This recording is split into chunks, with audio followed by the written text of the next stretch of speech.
Islam 2F Universitas Islam Negeri Sayyid Ali Rahmatullah Tulungagung. Dan saya, Zakiah Rasyidah dari Psikologi Islam 2F Universitas Islam Sayyid Ali Rahmatullah Tulungagung. Di sini kami akan mengkaji dengan judul buku Islam Otoritarianisme dan Ketertinggalan yang dikarang oleh Ahmad Tekur dengan sebab dominasi Barat.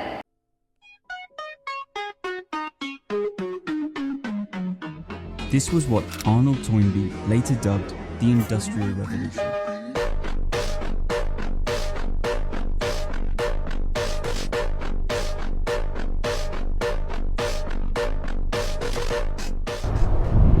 Pada abad ke-18 dan ke-19, kekuatan Belanda itu semakin menurun. Sementara Inggris itu menjadi negara paling maju dikarenakan ia menjadi pemimpin revolusi industri. Hal ini dikarenakan karena ia banyak melakukan penemuan penting seperti mesin uap dan mesin tekstil yang diciptakan oleh para pengusaha. Pemerintah itu juga mendukung dengan membangun infrastruktur seperti rel kereta yang membantu ekonomi sekaligus memperkuat Inggris di dunia. Selain itu, Inggris juga berperan besar dalam perkembangan ilmu pengetahuan melalui organisasi seperti bersama negara Eropa lainnya muncul gerakan pemikiran yang disebut pencerahan. Tokoh-tokoh seperti dan juga memperkenalkan ide-ide tentang kekuasaan negara, pembatasan kekuasaan, dan juga pemisahan kekuasaan negara. Ide-ide ini itu kemudian mempengaruhi revolusi Amerika dan revolusi Perancis. Amerika itu menjadi contoh negara demokrasi, sementara Perancis itu menjadi contoh negara republik dan juga nasionalisme. Kesimpulannya, kaum intelektual dan juga pengusaha itu mempunyai peran besar dalam kemajuan Barat, seperti di bidang ilmu, ekonomi, dan juga militer.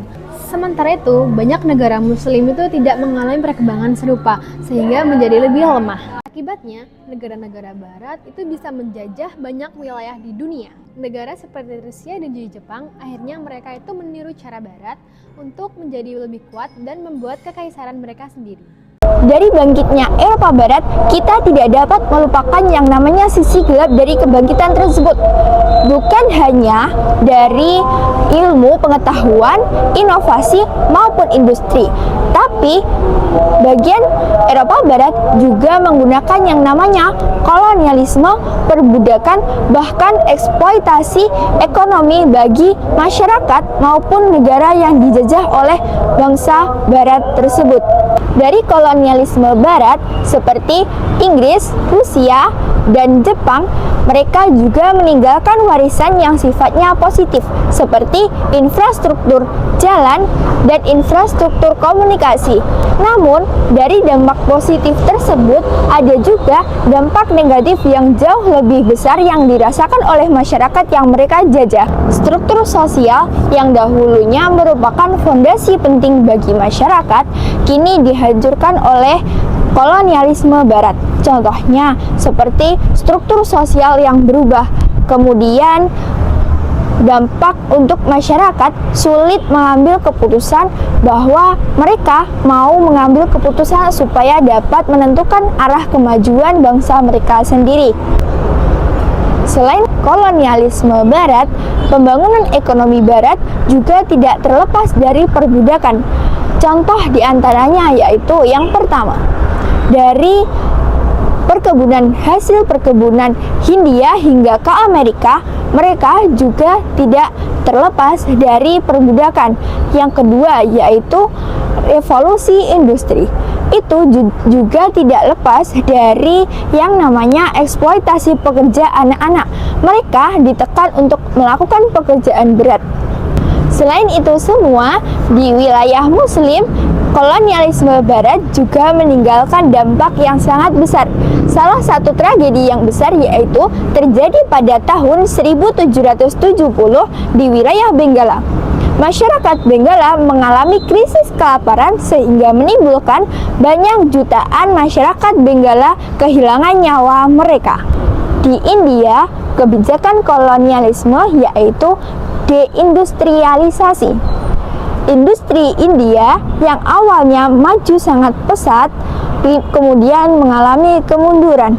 Industri di India yaitu industri tekstil yang awalnya sangat maju kini kemudian menjadi menurun karena India menjadi pemasok bahan utama untuk bahan tekstil yang ada di Inggris, dan pasar yang ada di India kemudian menjadi pasar utama hasil daripada tekstil yang dihasilkan oleh Inggris.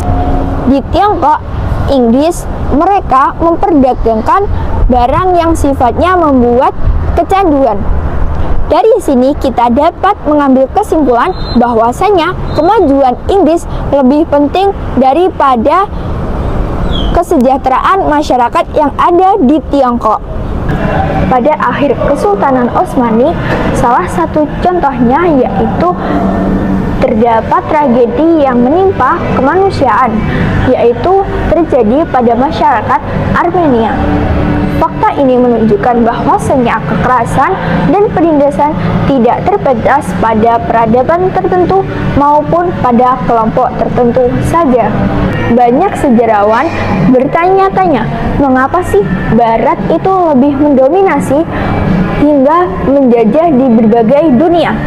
Salah satu jawabannya adalah karena Barat mempunyai sistem yang jauh lebih efektif, serta Barat juga dapat mengelola sumber daya dalam skala besar, serta kemajuan ekonomi tidak hanya pada kekuatan militernya saja. Ketika negara-negara Eropa mulai menjajah di Kesultanan Utsmani, mereka tidak hanya kuat pada peperangan saja, tetapi pada organisasi negara, kekuatan militer, persenjataan, dan juga sistem ataupun taktik dalam peperangan.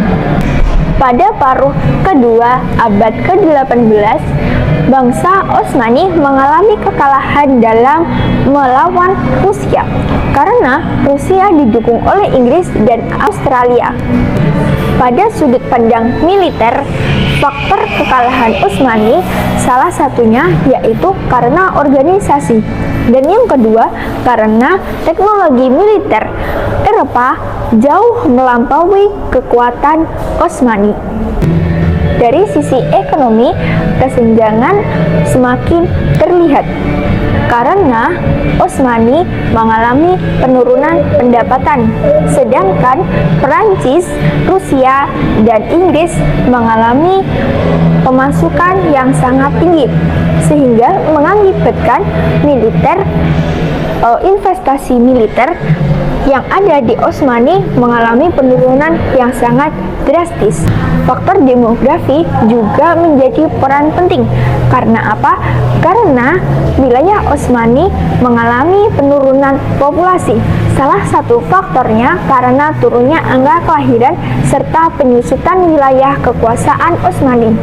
Sedangkan di wilayah Rusia mereka mengalami kemajuan, yaitu karena tingginya angka kelahiran serta ekspansi wilayah Rusia.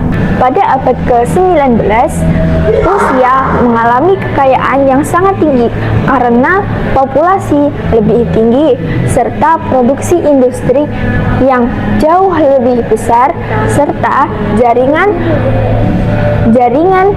transportasi yang jauh lebih tinggi dibandingkan wilayah Utsmani. Dari faktor tersebut, sulit bagi Utsmani untuk mengalahkan Rusia. Runtuhnya Utsmani bukan hanya kejadian tunggal saja, tetapi banyak faktor. Salah satunya yaitu ekonomi, militer, politik, dan juga berlangsung selama berabad-abad, sehingga tidak menutup kemungkinan untuk Utsmani runtuh. Kebangkitan Barat menandakan bahwa betapa majunya sebuah peradaban karena teknologi, ilmu pengetahuan, serta ekonomi yang sangat kuat. Namun, dari kebangkitan Barat tersebut, kita tidak boleh menutup hal ataupun dampak buruk yang diakibatkan. Kemajuan tersebut dibayar sangat mahal oleh manusia. Karena dari kemajuan tersebut, hal yang dibayar salah satunya yaitu kekerasan, kolonialisme, dan juga perbudakan yang dilakukan oleh bangsa Barat. Dengan kita memahami sejarah, kita tidak kita dapat mengambil pelajaran bahwasanya kemajuan bangsa itu mempunyai dua sisi, yaitu sisi kehancuran dan juga sisi kemajuan. Dengan hal tersebut, kita tidak boleh menutup mata kalau kemajuan bangsa itu harus menekankan atau menerapkan yang namanya sistem kemanusiaan, keadilan, dan serta kemajuan masyarakat.